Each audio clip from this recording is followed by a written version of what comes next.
Hi guys, welcome back. Now in 2026 streaming and 2026 अब post गर्दा त सबै 2026 नै हुन्छ तर okay, we have a new year right here अनि a lot of stuff going around new year resolution को कुरा यो गर्छु this year is going to be my how am I going to be for this year भनेर सबजनाले के सोच्नु भयो होला के गर्छु भनेर प्लान बनाउनु भयो होला यस्तो गर्यो भने यो हुन्छ यस्तो गर्यो भने यो हुन्छ भनेर एनालाइसिस अथवा आफ्नो के पाथ निर्धारित गर्नु भयो होला all the best to all of you please succeed on that यो न्यू इयर अनि त्यस पछाडि भनौँ न यो क्यालेन्डरको कन्सेप्ट नै आई डोन्ट नो कहाँबाट ओरिजिनेट भयो कसरी ओरिजिनेट भयो हु मेड दिस है अब यो उसको बारेमा एनालाइसिस गर्दै यसो रिसर्च नै गरियो भने I might be able to get result out of it कि यो यस्तो यस्तोबाट सुरु भयो यहाँनिरबाट सुरु गर्नुभयो र यस्तो यस्तो कन्सेप्टबाट पहिला यो थियो त्यस पछाडि बिस्तारै बिस्तारै डेभलप हुँदै हुँदै एरिया आयो के यसको एउटा हिस्ट्री होला तर आई फिल लाइक यो बनाउनलाई मेरो पर्सपेक्टिभबाट मैले हेरेर मैले यसो एनालाइज गरेर बुझ्ने बेलामा चाहिँ किन बन्यो होला भन्दा माइट बी यो ब्रेकडाउन अफ समथिङले चाहिँ it will give you some kind of energy or love to start something new के आज पछाडि भोलि किन हुन्छ कन्टिन्युसली किन लाइफ चल्दैन why you have break and you call it a tomorrow you call एउटा त कम्प्लिटली एउटा लाइफ छ okay you call it a life single त्यस पछाडि त्यो लाइफलाई ब्रेकडाउन गर्दै जाने हो भने चाहिँ देयर इज इच डेज यो आज भयो यो भोलि भयो भनेर छुट्याएको छ त्यस पछाडि फेरि डेज पछाडि there is a segregation of week 7 दिनपछि अर्को 7 दिन त्यस पछाडि देयर इज अ सेग्रिगेसन अब त्यो 7 दिन जोड्दै गइसकेपछि once it's a 30 day we call it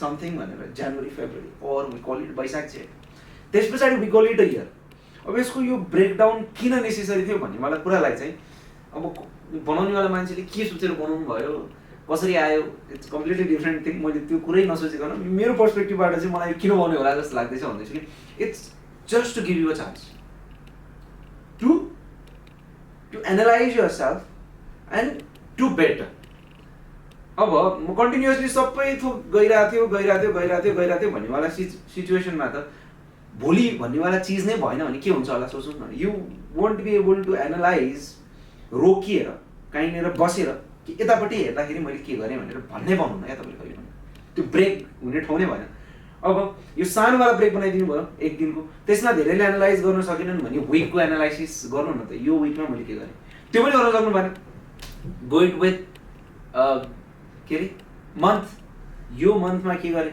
त्यस पछाडि अब त्यसको पनि गर्न सक्नु भएन यत्तिकै गराए you didn't get a time to just look back on what you are doing भन्नेवाला कुरा चाहिँ एनालाइसिस गर्नको लागि चाहिँ बनाइदिनु भएको कि जस्तो लाग्छ आयो नो तर यसलाई यसरी लियो भने चाहिँ you can use this for your growth how यो एउटा एकदमै राम्रो ट्रेन्ड आइरहेको छ दे आर जस्ट सेइङ कि 2025 मा आई डिड समथिङ दिस भन्दै दे आर केकमा केही चिज राखेर दे आर कटिङ इट के दे आर जस्ट सेइङ यो यहाँदेखि योवाला साइकलको मैले मेरो एनालाइसिस गर्दा चाहिँ I find myself better in this kind of stuff or मैले यो चिज चाहिँ अकम्प्लिस गरेँ भनेर they are just making it a mark के अनि त्यो मार्कको लागि चाहिँ अब you can set a goal अनि त्यस पछाडि यो टाइमभित्र गर्छु भन्नेवाला कुराहरूले चाहिँ इट विल जस्ट स्मुदन यो वर्क अनि त्यस पछाडि बेसिकली यो कुराको लागि अर्को एउटा पार्किन्सन ल भन्ने छ पार्किन्सन लले के भन्छ भने तिमीले तिम्रो काम यो गर्नु छ भनेर त्यसको लागि जति टाइम छुट्यायो त्यो काम जति मिनेट लाग्ने भयो भने त्यही टाइममा सकिन्छ अरे भनेको मतलब तिमीले एउटा पर्टिकुलर काम लियो अनि यसलाई 1 वर्षभित्र सकाउनु पर्ने छ भने त्यसलाई तिमीले 1 वर्षमा सकाउँछौ तर त्यसलाई तिमीले 1 हप्ताभित्र सकाउने छ भने त्यो काम जसरी भए पनि सानोतिनो भएर 1 हप्तामा सकिन्छ अरे कि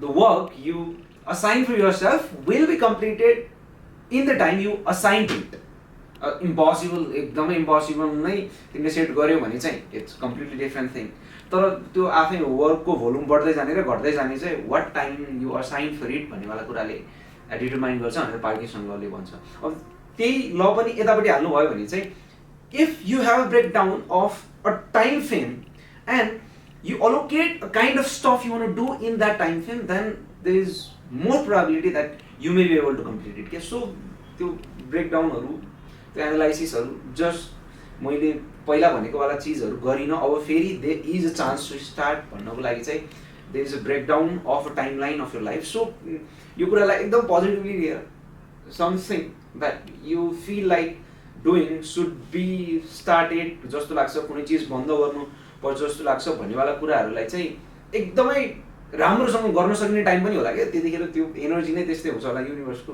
अनि त्यही भएर पनि यो चिज छुटेको जस्तो लाग्छ क्या. You try to add something new to your life. काहीँ ऱ्यान्डम टाइममा केही चिज एड गर्न खोज्नुहुन्छ, केही चिज गर्दिनँ भनेर डिसाइड गर्नुहुन्छ भने त्यो ऱ्यान्डम टाइममा चाहिँ त्यति धेरै स्ट्रेन्थ हुँदैन होला क्या. यो टाइममा स्ट्रेन्थ हुन्छ होला. So there is certain breakdown. यही टाइममा गरौँ, यसरी गरौँ भन्नेवाला कुराहरू चाहिँ भनौँ न तपाईँको के अरे मार्च जुन टाइममा पर्छ नि त्यही टाइममा अर्को इयर भन्न पनि त पाइन्थ्यो होला. तर त्यहाँनिरको केही न केही यसमा हुनैपर्छ जस्तो लाग्छ क्या मलाई. Analysis work done. त्यही भएर they decided to break down this timeline. So yes please यस्तो these are all unnecessary things. The crux is there is always a time to start. अनि त्यस पछाडि त्यो टाइम टु स्टार्ट चाहिँ तिमीले आफैले डिसाइड गर्न सकेनौ भने चाहिँ universe is deciding it for you. It is चाहिँ यो बेलामा सुरु गर्न मिल्छ. This is the day where you can start something new भनेर चाहिँ एउटा डे डिसाइड गर्थ्यो क्या उसले ब्रेकडाउन गरेर. इट माइट बी सन्डे, विकको फर्स्ट डे, अर मन्थको फर्स्ट डे, अर इयरको फर्स्ट डे. जसले बुझिसकेको छ त्यो मान्छेलाई भन्ने पर्दैन every day is a good day to start. त्यो उसलाई थाहा छ. तर someone who need a push को लागि चाहिँ I think there is a breakdown. So yeah, please add a lot of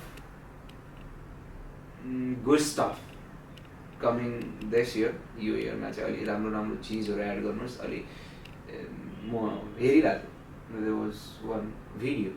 त्यो भिडियोमा कति राम्रो कुरा गर्नुभएको थियो न्यु इयरमा के गर्ने भन्नेवाला कुरामा चाहिँ. Resolution you just write something down and work on it. अब त्यो राइट समथिङ डाउनमा चाहिँ you just should know yourself first. अनि if you know yourself first you will understand what you need. अनि त्यही कुरालाई चाहिँ बिस्तारै बिस्तारै लेख्दै जाने. अनि there was one beautiful thing about dishes. खानेवाला कुरामा चाहिँ यो वर्षभरि चाहिँ मैले 12वटा अहिले खाइरहेको चिज जुन मेरो लागि अनहेल्दी छ आई विल लिभ इट. अनि 12वटा गुड चिज जुन मेरो लागि एकदमै हेल्दी हुन्छ जुन म खाइरहेको छैन I will add it each मन्थमा. In this month I will leave this. अब यो मन्थदेखि मैले यो चिज छोडेँ अनि I'm adding another stuff for it भनेर वर्षको एन्डभरि चाहिँ तिमीले 12वटा हेल्दी चिज you will add to your life and junk चिज you will take it out. अब त्यो इट डिपेन्ड्स अन पर्सन कि तिमीलाई कुन चिज के लागिरहेछ, कस्तो लेभलमा छौ भन्नेवाला कुराहरूले फरक पर्छ. Yeah it's a good thing. There are a lot of things that you can do. But के मात्र बुझाउन खोजेको भन्दाखेरि the timeline break is some opportunity for you to work on yourself, to look at yourself, to analyze yourself, to see how much have you grown from the previous year, to compare. The word comparison is not such beautiful word if it's used with other, but if you look at yourself, it's a word that you need to just focus on. त्यो चिज comparison भन्नेवाला कुरा चाहिँ आफूसँग compare गर्नको लागि चाहिँ लिइरहनुपर्छ क्या. So that you can see your growth, you can see you becoming more humanly with lot of good qualities and a love for everyone. अब त्यो चिज भइरहेछ कि छैन, म कुन बाटोमा जाँदैछु, के गर्दैछु, पहिलाको भन्दा के गरिरहेको छु भन्नेवाला बेसिसमा चाहिँ this breakdown is very very wonderful. So yeah use it for your growth and growth. Thank you. See you.